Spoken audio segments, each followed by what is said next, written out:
Do you think a trans woman is a real woman? Do you think a trans woman is a woman? No.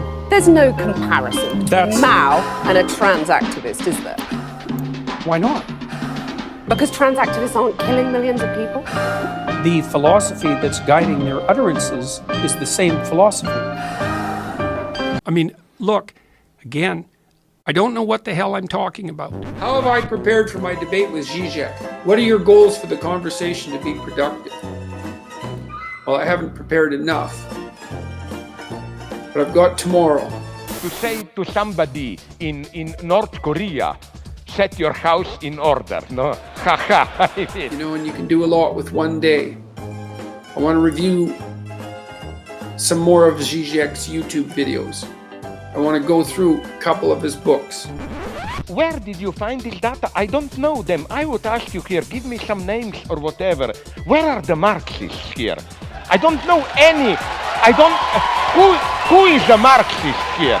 Well, show me any big names of political correctness. Well, in your lectures, you said the film Frozen was garbage. I don't think I said garbage. I think I said reprehensible propaganda, which I believe it was. I left the film with a strong sense that it was produced for ideological reasons, and it was produced as a sort of anti-Sleeping Beauty, and I felt that was entirely inappropriate because it wasn't a genuine artistic attempt, it was an ideological. But what if in trying to set your house in order, you discover that your house is in disorder precisely because the way the society is messed up, which doesn't mean, okay, let's forget about my house. But you can do both at the same time. When the intellectual dark web came to prominence, one of the quirkiest figures to surge from the movement was the lobster man himself, Jordan Peterson. Peterson, a former professor at the University of Toronto and assistant professor at Harvard University, quickly became a conservative hero when he raged against Canada's Bill C-16 under the guise of free speech. From towering New York Times best-selling author to has-been fanatic hypocrite, this is the insane rise and fall of Jordan Peterson.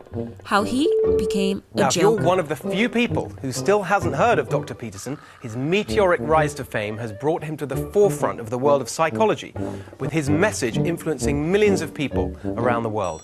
In fact, Dr. Peterson has been described as the most influential public intellectual in the Western world right now. His book, 12 Rules for Life, An Antidote to Chaos, has become the #1 bestseller on Amazon. In 2018, Peterson, a Jungian clinical psychologist, became a worldwide sensation when he released his New York Times bestseller, 12 Rules for Life. The self-help book went on to sell over 3 million copies worldwide, topping lists in Australia, Canada, France, Germany, and the UK, helping millions along the way with the simple mantra, clean your room. He soon sparked an online following that would likely reject similar advice from their own parents, but simultaneously took this as religious doctrine coming from Peterson.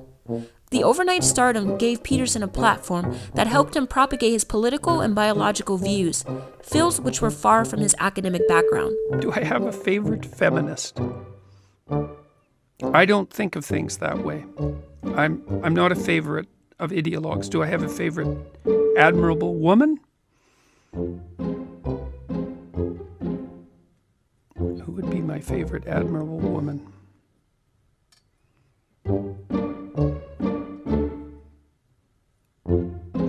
I'm sorry, I often have a difficult time bringing names to mind. The woman who established nursing as a profession in Britain.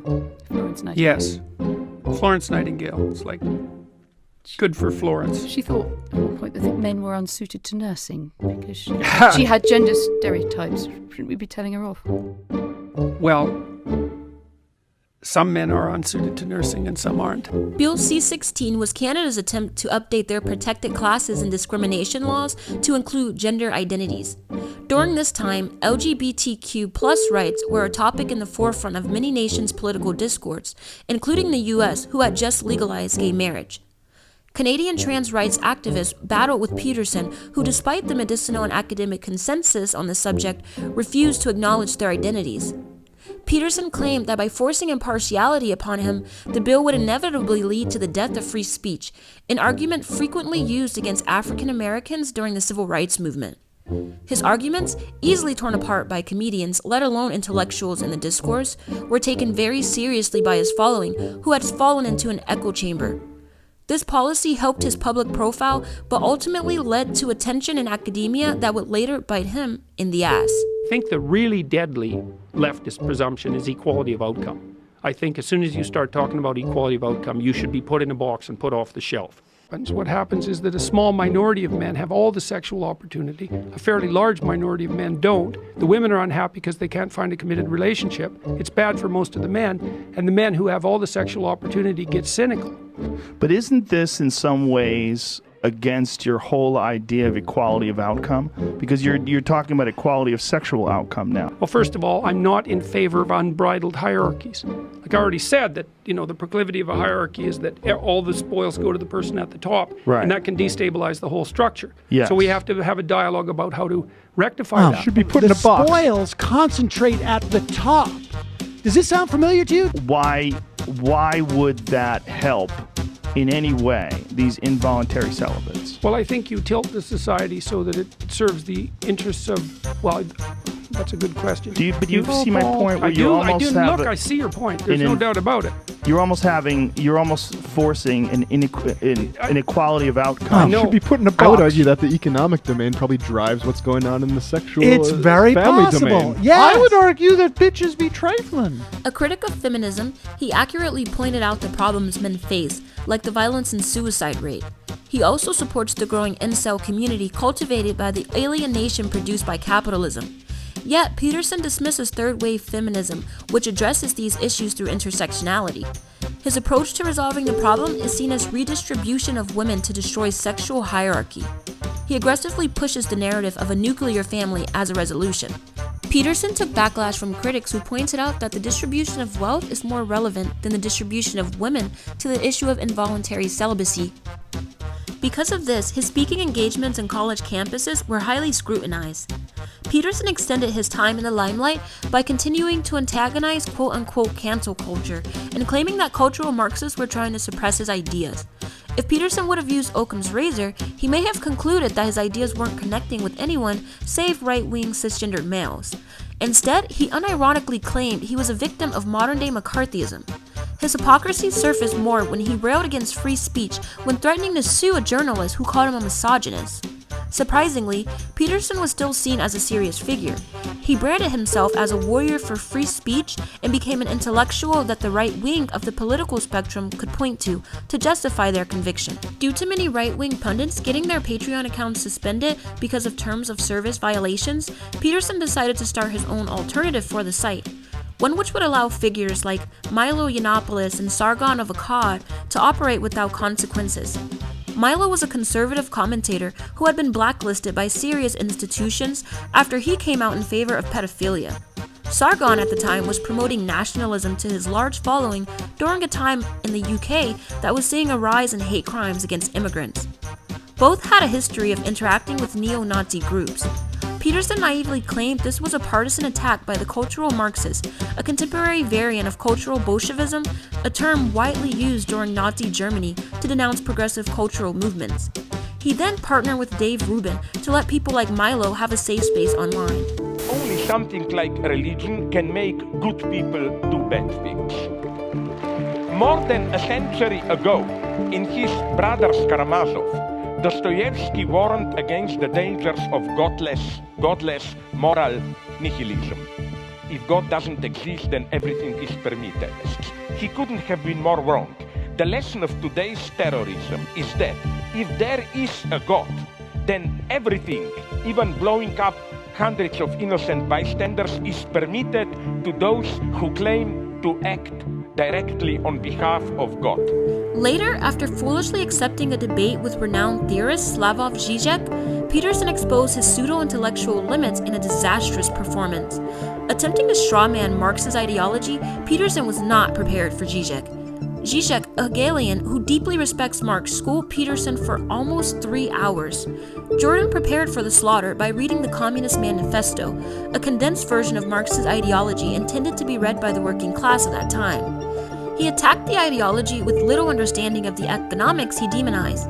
Zizek not only gave Peterson a reading list for homework, but challenged his central ideologies by asserting that advising a North Korean to clean their room would do nothing to fix the societal problems plaguing their community. He also questioned Peterson on the cultural Marxists he frequently fearmongered about. Many fans of Peterson were embarrassed by this performance, and Zizek walked away the clear winner. Are there no godless artists and poets? There are artists and poets who think they're godless. So we might have crossed over into a problem area because... Soon began the darkest period of his life after his daughter Michaela convinced him to start an all-meat diet. She claimed that the diet cured her of her depression and that she no longer needed to take her medication. Peterson reported that he, too, stopped taking his medication. Shortly after, Jordan suffered a severe autoimmune reaction to something he ate, which caused his doctors to prescribe benzodiazepines. Around this time, he claimed apple cider made him so sick that he couldn't sleep for 28 days. This is seemingly impossible, as scientists will tell you the longest a human has stayed awake is 11 days. He became addicted to the prescription drug shortly after his wife was diagnosed with cancer.